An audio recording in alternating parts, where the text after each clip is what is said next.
So there's a number of different approaches to the negotiation and the conflict management.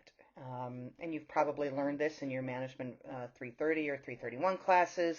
You could do cooperation, you could do competition, you could do avoidance, you could do accommodation, or you can try to compromise and collaborate. So when we're competing, it becomes, a little bit more adversarial. We can avoid, which means we just walk away, and that's not a good approach to any kind of negotiation because we need to be able to be present and to advocate for what it is that we want.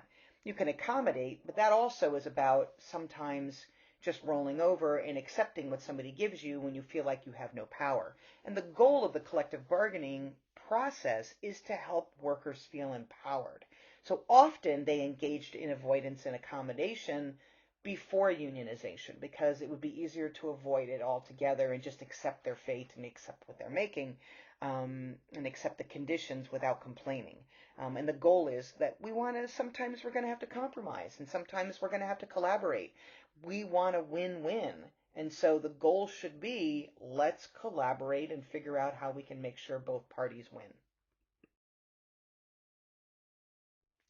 So, assuming that we don't have a contract in place already, and we are negotiating our very first contract, there needs to be a discovery of all sorts of data that might be really important. So, think about what might be relevant, right?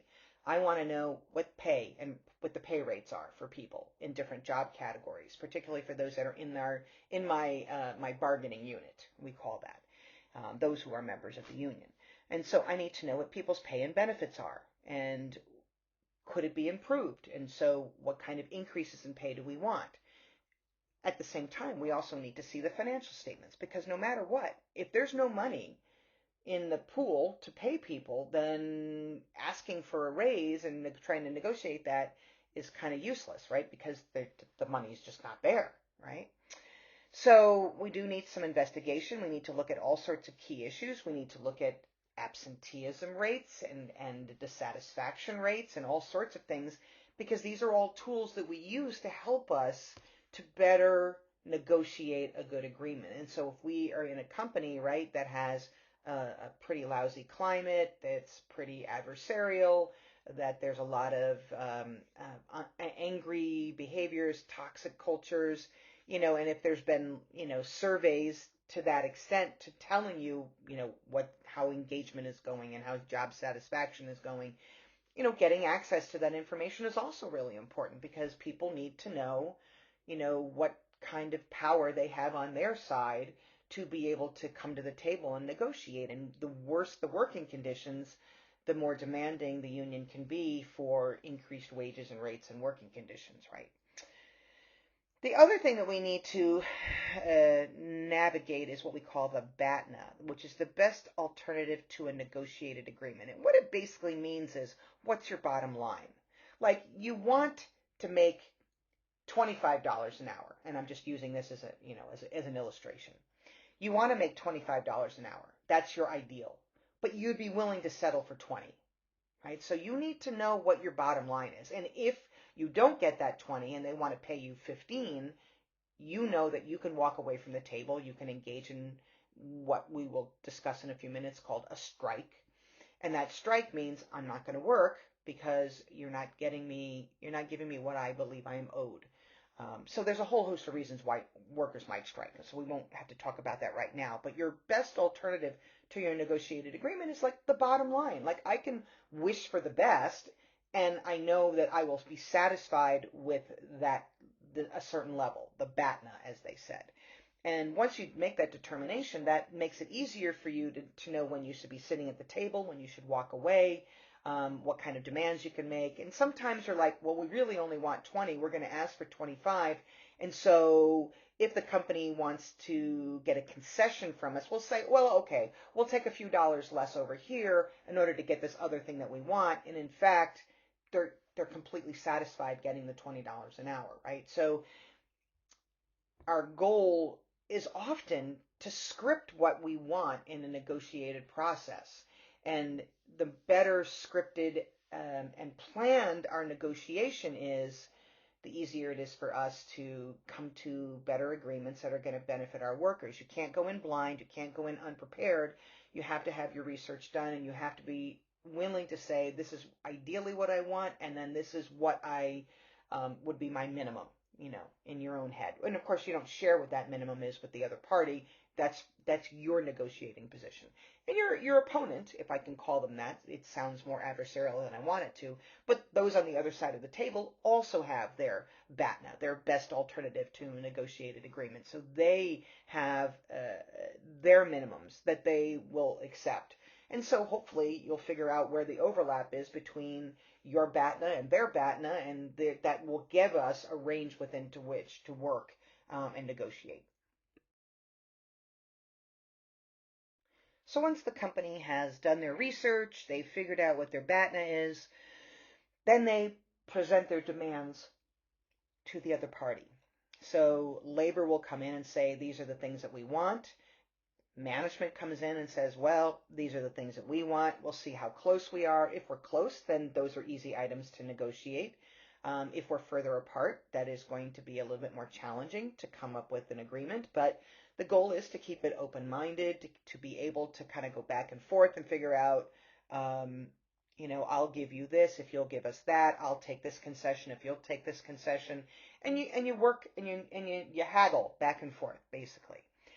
Ultimately, the goal is to come to a closure, to have your agreement worked out.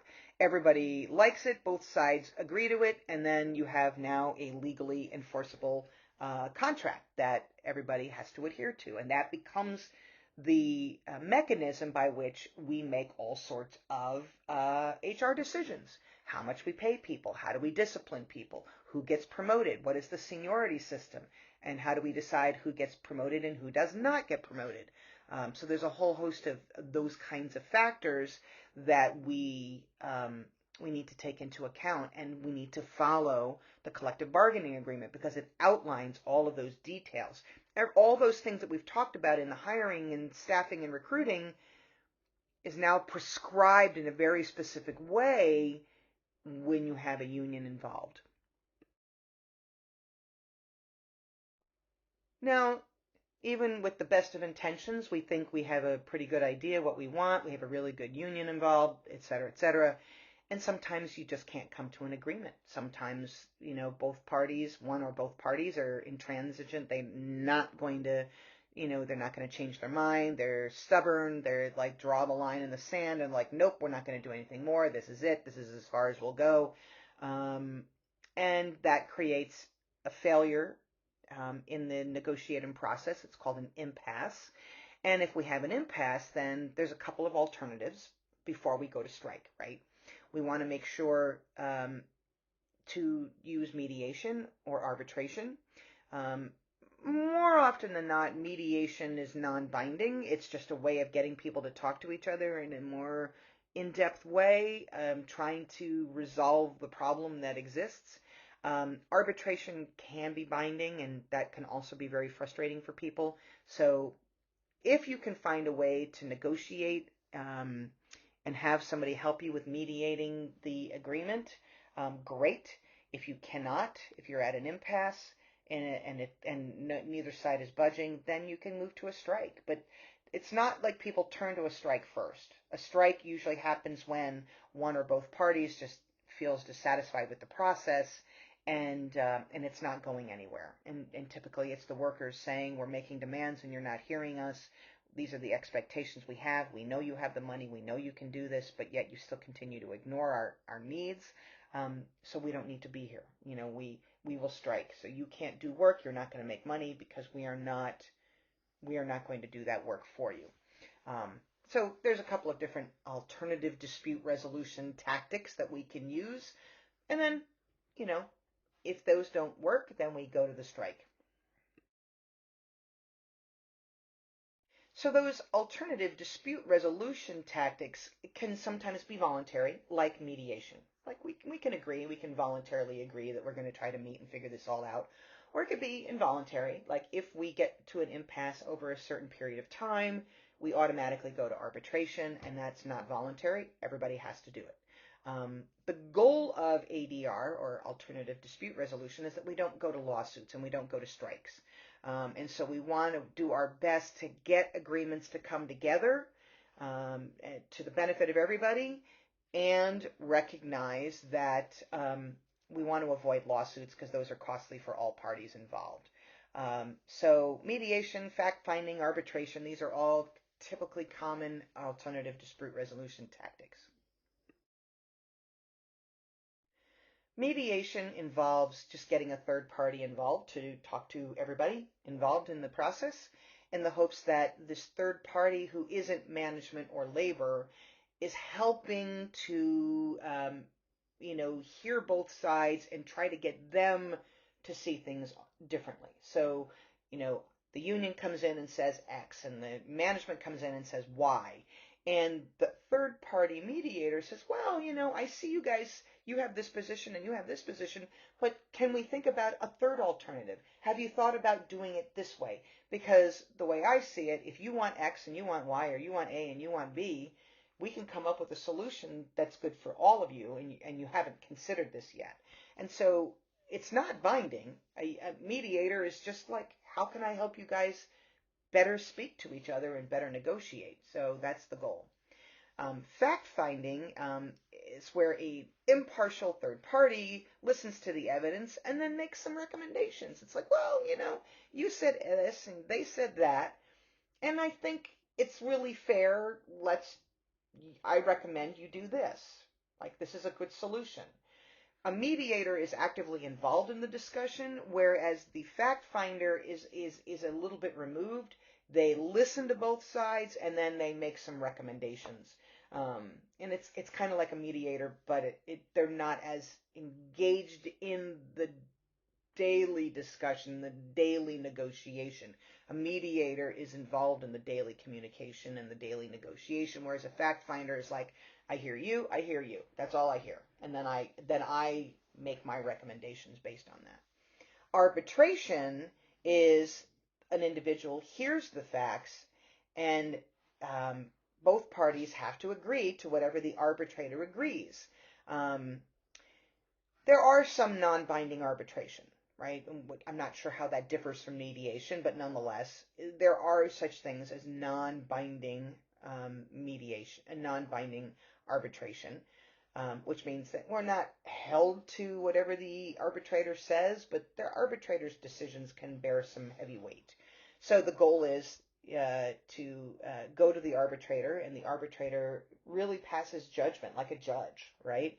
And they listen to both sides, they listen to the evidence, they observe the things, they ask the questions, and then they ultimately say, yeah, that party is the one that wins because, their take on things is more fair, it makes sense, there's evidence to support what they have to say, et cetera, et cetera. With non-binding, it just means they might make a recommendation, but they don't have to follow it. So it's kind of like fact-finding, but it's somewhat different, though I'm not particularly clear how. So let's say mediation has failed, fact-finding has failed, non-binding arbitration has failed, and there's still no agreement.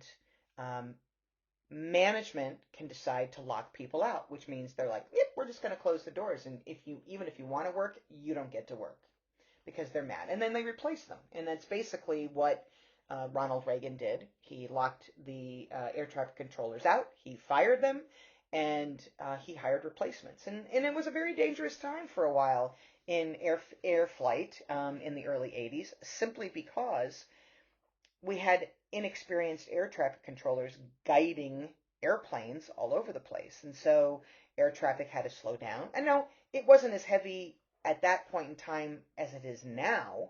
There's way more flights now than there were back in the early 80s. But nonetheless, traffic had to slow down because there just wasn't enough capacity to manage high levels of flights because of the fact that we had inexperienced people and we were understaffed in many of the air traffic controller towers. So they did a lockout. A refusal to work from the workers' perspective is what we call a strike.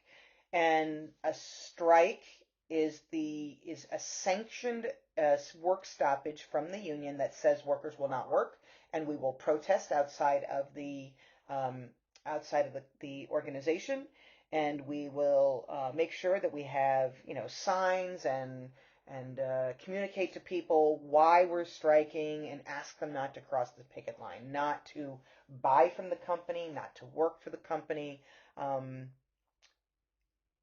People, of course, can choose to do what they want to, but the goal of the strike is to bring awareness to the public and to others in the organization that there's some unfair situations going on, and the workers want to strike. If you remember, the Screen Actors Guild struck a couple of years ago. If you were watching TV and some of your favorite TV shows weren't making new episodes, and that's because they were on strike, and they were concerned about some of the new policies that were being implemented that was going to limit screenwriters and actors from being able to get full pay for their work product, for their creative output. A wildcat strike is an unauthorized strike, and a wildcat strike is illegal from the union's perspective because they don't sanction it. And if you wildcat strike, you're not going to be supported by your union. You don't strike unless the union supports you. And in this case, then, the union may have union funds where they can make sure people have some money, or they have access to getting food, because people aren't going to get paid when they're on strike. So the union will try to have a strike fund where they try to share some of the money in the pool that they have to help the workers, make ends meet, if that's possible.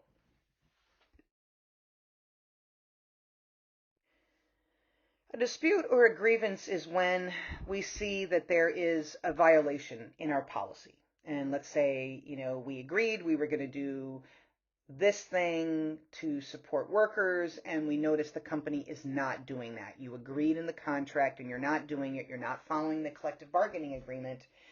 When we see these violations, we go to our supervisor, right? And we tell them that this is a violation. Usually the worker is accompanied by their shop steward, who is the voice of the union and the voice of the workers. And they work with management to let them know that there's a problem. Typically, they'll go to HR or the supervisor, whomever is in charge here. Um, if the grievance is not valid, if they can say, look, here, we are following it, and here's the evidence, then okay, then we go back and then we resolve the issue. And so the worker, hopefully it's resolved to the satisfaction of the employee. If we find that the grievance is valid and is not being addressed accordingly, then we ask for resolution. If we don't get resolution, then it can escalate to the next level of hierarchy, which means we might need to go to back to the negotiating table. We may need to deal with an arbitrator to get resolution for the case. We might need to complain to the National Labor Relations Board, and in complaining to the National Labor Relations Board, they will look at the case that's been unresolvable and help to make a decision on how to resolve it. And hopefully, in that circumstance, if it escalates and we can't get it resolved, we will go to the arbitrator. The arbitrator then makes the decision, and then we have to abide by it, or the National Labor Relations Board will abide by it. But either way, there is a grievance process that we have to go through. It's a step-by-step process, and a grievance simply means we have a problem. We're unhappy with something. And so when we're unhappy with something, then we can make the complaint. And if the complaint's legitimate, then we try to get it resolved. And if it doesn't get resolved, we do all the things that we need to do within the bounds of the collective bargaining agreement, using that as a guideline for how do we process and manage our grievance procedure.